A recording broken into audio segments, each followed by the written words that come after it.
a non-traditional sweet dish for this Diwali. I've prepared mango barfi, and these are nice and soft barfis, unlike the one that will just break open. These are to die for. The colors, the texture is amazing. Let me show you how to prepare this. 2 cups mango puree. This is Alfonso mango puree, which I got it from store. 2 cups of Mawa powder. This is the regular Mawa powder that I buy in store. 1 cup of sugar, half cup of ghee. We may not even use the whole thing, but a little bit. Some mango essence, which is totally optional. A little bit of cardamom seeds, which I've added here, which I'll pound and make a powder. And this is about 2 tablespoons of pistachios, purely for garnish. Before getting started, make sure you line up your tray in which you're going to set with some butter paper or parchment paper, whichever you have. Today I'm going to prepare this mithai in my non-stick kadai. This is the kadai I rarely use, primarily for making sweets, so that nothing sticks and it comes out evenly. This is a very heavy duty kadai, so if you are using something non-stick, make sure you use a good quality product. Once you have the kadai heating up, just before it becomes very hot, add the ghee. Along with this, I'm going to add the mango puree and start mixing them till it becomes nice and candy-like. Keep the flame on medium and keep mixing it till it evaporates a lot of water out and becomes a little bit like candy. It'll become a little transparent as well. Right now you can see the glaze, but as it cooks, it will not stick to this ladle at all. Till then we have to just keep mixing it, don't leave it alone, and at that stage we will add the sugar and mix it in.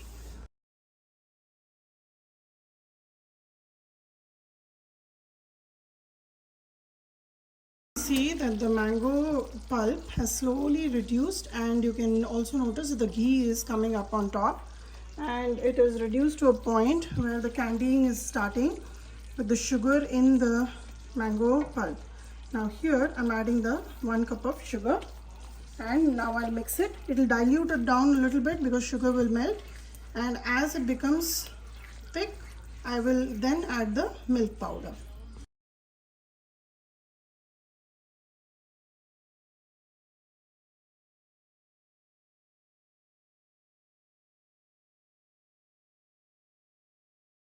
Another way to check if the sugar has melted well and it's the right time to put Mawa powder is just raise the whisk and see how the droplets are falling. If they form like a thin string, then it's about time to add the Mawa.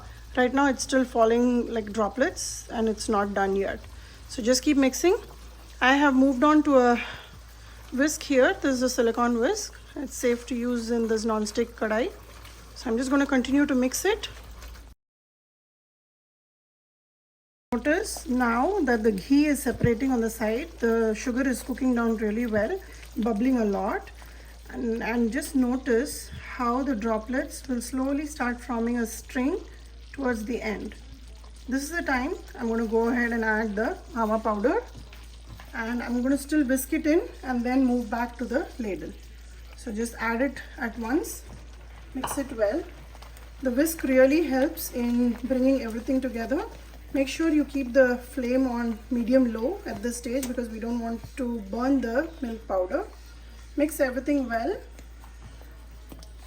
And when we again see that the ghee is separating, that's when we know that the barfi is ready.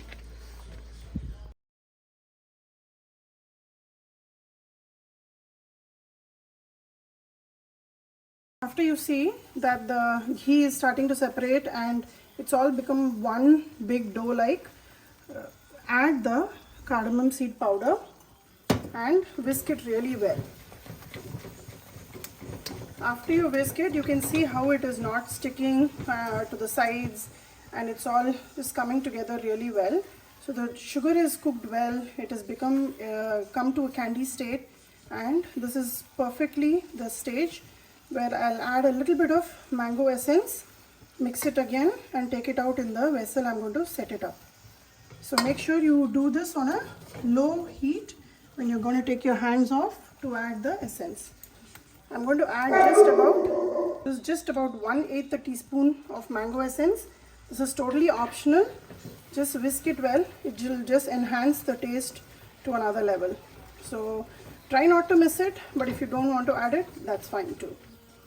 So this is ready. I'm going to turn off the gas and take it out in the pan in which I have lined it with butter paper.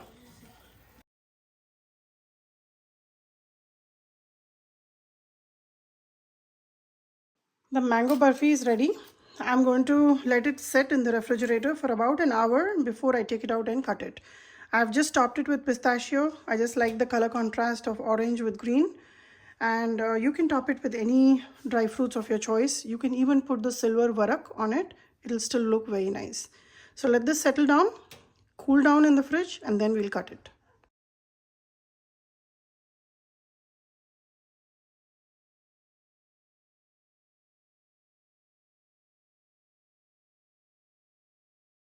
Soft mango barfi is ready. These are very tasty and they did not take too long to prepare either. Totally about 30 minutes from start to finish. Give this recipe a try for this Diwali and let me know how this turned out for you.